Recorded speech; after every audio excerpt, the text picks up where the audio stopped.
मैं आपको विनम्रता पूर्वक एक बात कहना चाहता हूं।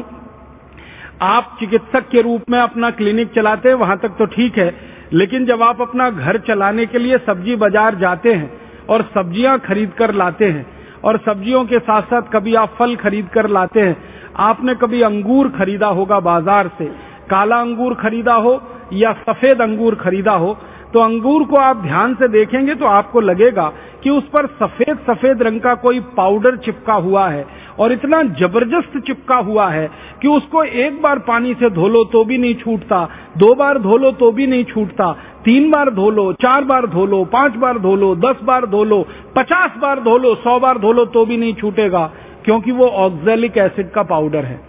फिर आप अंगूर खाते हैं, आपको मालूम है आप चिकित्सक होकर जहर खाते, और आप अकेले अंगूर नहीं खाते हैं, आपके किसी सहयोगी को भी खिलाते हैं, आपके किसी मेहमान को भी खिलाते हैं।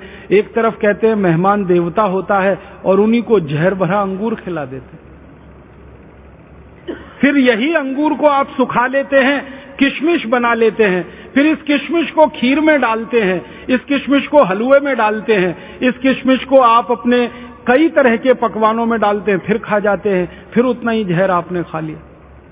बाजार से इसी तरह से आप टमाटर खरीदते हैं, सेब खरीदते हैं। आप कभी बाहर चले जाइए जहां सेब पैदा होता है, जम्मू कश्मीर और हिमाचल प्रदेश में, मैंने तो अपनी आंखों से देखा है किसानों को कि सेब का जो गुच्छा होता है ना, उसको सीधे डुबो देते हैं जहरीले रसायन में। फिर हम भिंडी खाते हैं, हम तोरई खाते हैं, दूधी खाते हैं, हम पालक खाते हैं, मेथी खाते हैं। सब्जियों के ऊपर इतना स्प्रे होता है इन सभी केमिकल्स का कि हालत खराब है खाते खाते।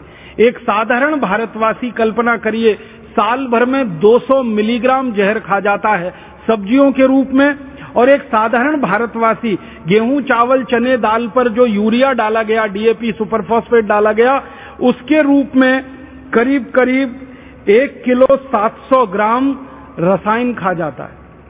यूरिया, डीएपी, सुपरफॉस्फेट के रूप में 1 किलो 700 ग्राम हम रसायन खा जाते हैं। एंडोसल्फान, एल्डिकार्ब, लिंडेन के रूप में 200 ग्राम और खतरनाक जहर खा जाते हैं। माने साल भर में लगभग 2 किलोग्राम जहर हमारे शरीर में जा रहा है। फिर इस जहर को बाहर निकालने के लिए भगवान ने आपका जो तंत्र बना रखा है, उसको क्या अतिरिक्त काम करना पड़ रहा है, और वो काम करते करते आपका तंत्र फेल हो जाए, आपकी किडनी फेल हो जाए, आपका लीवर खराब हो जाए, आपकी जिंदगी बिल्कुल मौत के मुंह में समा जाए, तो कौन जिम्मेदार है उसका? जिम्मेदार तो वो कंपनियां हैं जिनकी संख्या लगभग 1000 से ज्यादा है, जो अपने स्वार्थ की पूर्ति के लिए इस मौत के व्यापार को भारत में चला रहे हैं, और पूरे भारत को धीरे धीरे अंधे कुएं की तरफ धकेलते चले जा रहे। आप बोलेंगे ये मौत का व्यापार खाली भारत में चल रहा है? नहीं, दुनिया के बहुत सारे गरीब देशों में चल रहा है, भारत उसमें से एक है। हमारा पड़ोसी देश इंडोनेशिया, वहां भी यही मौत का व्यापार चल रहा है। हमारा एक पड़ोसी देश वियतनाम, वहां भी यही मौत का व्यापार चल रहा है। हमारा एक पड़ोसी देश अफ्रीका, वहां भी यही मौत का व्यापार चल रहा है। दुनिया में जो गरीब देश माने जाते हैं, जो विकासशील देश माने जाते हैं, जो अभी तक अमीर नहीं हुए हैं, समृद्धशाली नहीं हुए हैं, ऐसे 150 से ज्यादा देशों में यही मौत का व्यापार चल रहा है। और यही 1000 कंपनियां हैं जिनके नाम हैं, वो इन देशों में भी यही मौत बांट रही हैं। और इन सभी देशों में एक ही तर्क चलाया जा रहा है, कृषि उत्पादन बढ़ाना है, अनाज को खराब होने से बचाना है, इसलिए ये सारा जहरीला रसायन खेतों में डालना है। अब जब इन कंपनियों को यह कहा जाता है कि उत्पादन अगर कृषि का बढ़ाना है और अनाज को खराब होने से बचाना है, फल सब्जियों को सड़ने से बचाना है, तो ये काम तुम्हारे देश में क्यों नहीं करते? अमेरिका में क्यों नहीं ये जहर बना के बेचते? कनाडा में ये जहर बना के क्यों नहीं बेचते? जर्मनी और फ्रांस में ये जहर क्यों नहीं बिकता है? यूरोप के दूसरे देशों में ये जहर क्यों नहीं बिकता है? अगर अन्न का उत्पादन उनको बढ़ाना है भारत जैसे देशों में, तो उनके अपने देश में भी तो अन्न का उत्पादन उनको बढ़ाना होगा।